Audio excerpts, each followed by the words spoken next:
हिंदू धर्मावलंबियों का पवित्र धार्मिक स्थल जनकपुर धाम दक्षिण एशिया के मध्य भाग में अवस्थित नेपाल के 14 अंचलों में से जनकपुर अंचल के धनुषा जिले में पड़ता है। हमारा समूह भारतीय मूल के विलायती नागरिकों के साथ काठमांडू से 35 मिनट की उड़ान के बाद जनकपुर पहुंचा। जनकपुर में एयरपोर्ट से हम लोग होटल पहुंचे और फिर कुछ देर विश्राम के बाद जगत जननी सीता व अन्य देवी देवताओं के दर्शन पूजन के लिए जानकी मंदिर एवं अन्य मंदिरों की ओर निकल पड़े।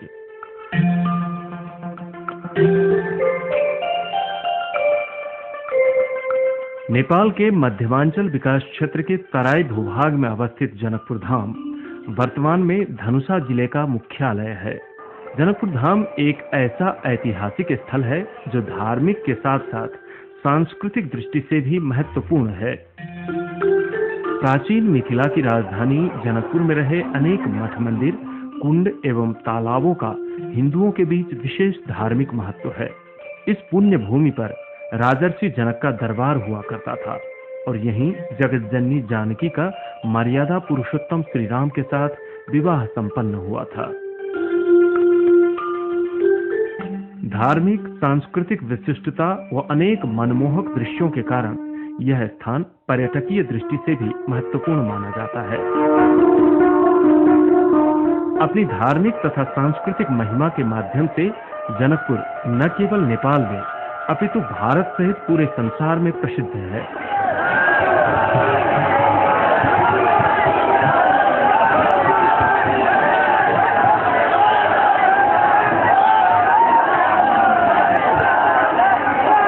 यहाँ के विभिन्न धार्मिक स्थानों में जानकी मंदिर का सर्वोपरि स्थान है। इस मंदिर के अंदर सैकड़ों कमरे, पूजा स्थल, मंडप, भंडार कक्ष आदि हैं। मंदिर के चारों ओर राम, सीता, लक्ष्मण, जनक आदि के मंदिर हैं तथा धनुष सागर, गंगा सागर, रत्न सागर, अर्गजा सागर आदि पवित्र कुंड एवं तालाब हैं। इन तालाबों में एक तालाब है अंग सागर। विश्वास किया जाता है कि सीता जी इसी में स्नान किया करती थीं। धार्मिक विश्वास है कि राजा जनक के दरबार में शिव का एक धनुष था जो इतना भारी था कि उसे कोई हिला डुला तक नहीं सकता था। लेकिन कमरे की सफाई करते समय नन्ही सीता ने आसानी से उसे उठा लिया। यह देखकर जनक जी अचंभे में पड़ गए और उन्होंने यह प्रण कर लिया कि जो कोई इस शिव धनुष को उठा पाएगा उसी के साथ वे अपनी पुत्री का विवाह करवाएंगे। इसी के अनुरूप देश विदेश से अनेक राजे राजकुमार जनकपुर आए और शिव धनुष को उठाने का प्रयत्न करने लगे। लेकिन जब कोई भी इस कार्य में सफल नहीं हुआ तो राजा जनक चिंतित हो उठे। उसी समय अयोध्या के राजा दशरथ के ज्येष्ठ सुपुत्र राम ने आकर शिव धनुष को उठा लिया और जैसे ही उसमें प्रत्यंचा चढ़ाने लगे, धनुष टूटकर 3 टुकड़ों में बिखर गया। इन टुकड़ों में एक आकाश में चला गया, एक पाताल चला गया और एक टुकड़ा कुछ दूर भूमि पर जा गिरा जो कालांतर में धनुषा धाम कहलाया। धनुष का वह टुकड़ा जो पाताल चला गया, आज के 25 वर्ष पहले तक उसके जनकपुर स्थित धनुष सागर के बीच में दिखने की बात स्थानीय लोग बताते हैं। धनुष टूटने से राजा जनक प्रसन्न हुए और सीता ने श्री राम को फूलों का हार पहना दिया। मार्ग पंचमी के दिन राम सीता का विवाह सुसंपन्न हुआ।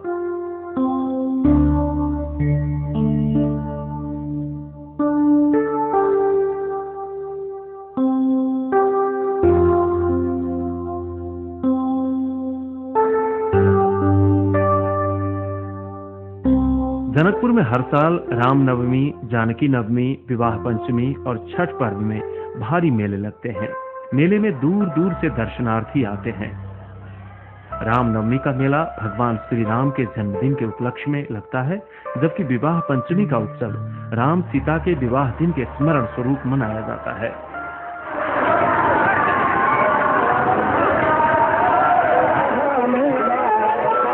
विवाह पंचमी के दिन राम और सीता की मूर्तियों के बीच मिथिला संस्कृति के अनुसार बड़े ही उल्लास व भक्ति पूर्वक विवाह करवाया जाता है। इसकी सांस्कृतिक तथा धार्मिक भव्यता देखते ही बनती है।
नेपाल के तराई में रहने वाले मैथिल सहित विभिन्न समुदाय द्वारा मनाया जाने वाला छठ पर्व एक रोमांचक व महत्वपूर्ण पर्व है। यह कार्तिक महीने की शुक्ल षष्ठी के दिन मनाया जाता है। छठ पर्व का रौनक 4 दिनों तक रहता है। पर्व का आरंभ नहाए खाए से होता है। इस दिन घर और आसपास की अच्छी तरह सफाई कर शुद्ध व सात्विक भोजन किया जाता है। दूसरे दिन के अनुष्ठान को खरना कहा जाता है। उस दिन भर उपवास रहकर शाम को भगवान की पूजा करने के बाद व्रत करने वाले गुड़ डालकर बनाया गया खीर खाते हैं।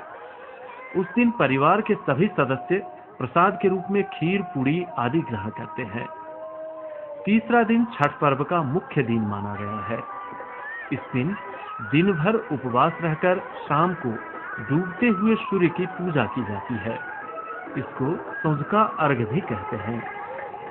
संध्याकालीन अर्घ्य के समय फल फूल, ठकुआ, भुसवा, गन्ना, नारियल आदि प्रसादों को टोकरी में सजाकर नदी या तालाब के किनारे ले जाते हैं। जलाशय में स्नान के बाद व्रती द्वारा परिवार के सुस्वास्थ्य, दीर्घायु एवं समृद्धि की कामना करते हुए अस्त होते सूर्य को अर्घ्य दिया जाता है। परिवार में सुख, शांति एवं सामाजिक सद्भाव कायम रखने के लिए भी यह पर्व मनाए जाने का विश्वास किया जाता है। दूसरे दिन सुबह फिर नदी तालाब में जाकर उदय होते सूर्य को अर्घ्य दिया जाता है। सुबह सूर्य की पूजा करने के बाद छठ पर्व की समाप्ति हो जाती है।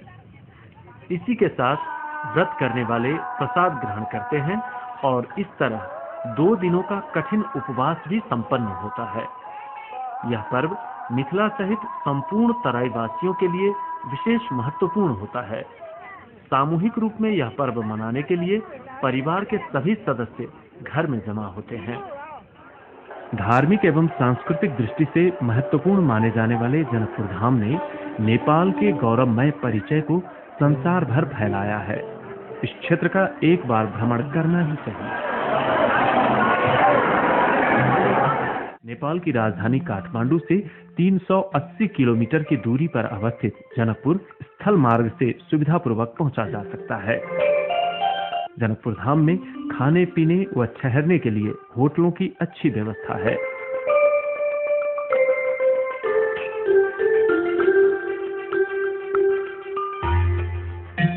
दूसरे दिन हम जनकपुर से जीप में बैठकर 20 किलोमीटर दूर धनुषा धाम आ गए।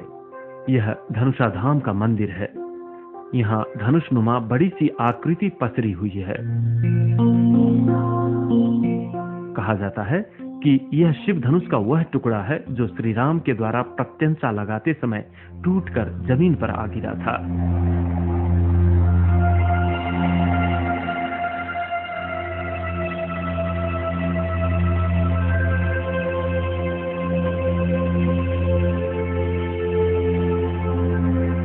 धनुषा धाम के बारे में यहाँ के पुजारी का कहना है, ये क्या है कि विष्णु पुराण के अनुसार इनको सत्ययुग की घटना कह के वर्णन किया गया। सत्ययुग में शंकर जी ने महर्षि दधीची की हड्डियां से धनुष बनाए थे। त्रिपुरासुर संग्राम किए थे। त्रिपुरासुर संग्राम के बाद में वही पिनाक धनुष शिव ने परशुराम को दिए थे वरदानी में कि जब तक ये आपके पास रहेगा तब तक आपका शक्ति कोई नहीं कर सकता।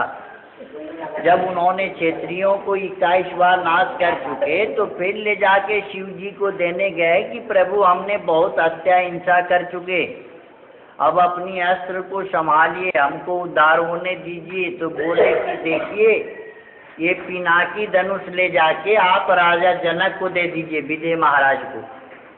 तो परशुराम ने वो पिनाकी धनुष राजा जनक को दिया था। अब वाल्मीकि रामायण वर्णन कर रहा है कि सीता उत्पन्न हुई। सीता 7 वर्ष की थी तो उनकी माँ सुनैना बचिया को बोली कि आप तू जाओ धनु को सेवा करो। उस समय ये धनुआ थे जनक के दरबार में, जनकपुर। तो सीता गई तो क्या किए कि वो पिनाकी धनुष को बाएं हाथ से उठा ली, चौका लगा दी, फिर रख दी, चली गई खेलने के लिए। अब ये देख करके राजा जनक को बड़ा आश्चर्य लगा कि भाई इतनी छोटी बच्चिया इतने बड़े धनु को कैसे उठाई, अब इसका जोड़ा भी कहीं होगा। वैसे हम बर काट उड़े, इसीलिए उन्होंने धनुष यज्ञ रचा दिए।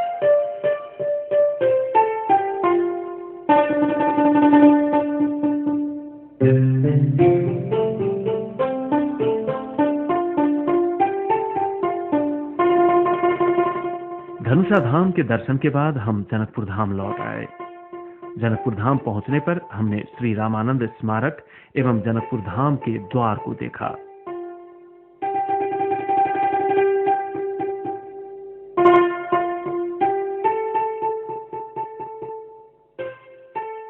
जनकपुर से 35 मिनट की हवाई यात्रा के बाद हम काठमांडू पहुंचे और होटल आ गए। इस तरह हमारी आज की यात्रा पूरी हुई। दूसरे दिन सभी तीर्थयात्री अतिथियों को फूल माला पहनाकर हम काठमांडू एयरपोर्ट पहुंचाने आए।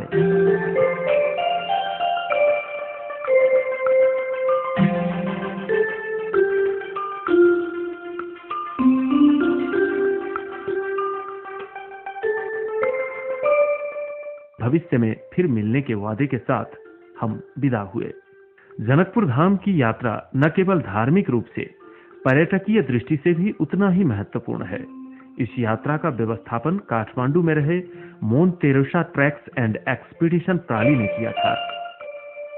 ऐसी धार्मिक तथा पर्यटकीय यात्रा के साथ ही पर्वतारोहण पदयात्रा का व्यवस्थापन करता आया यह मोन तेरेसा ट्रैक्स एंड एक्सपीडिशन आगामी दिनों में भी ऐसी ही अविस्मरणीय यात्रा के लिए आपकी प्रतीक्षा में है।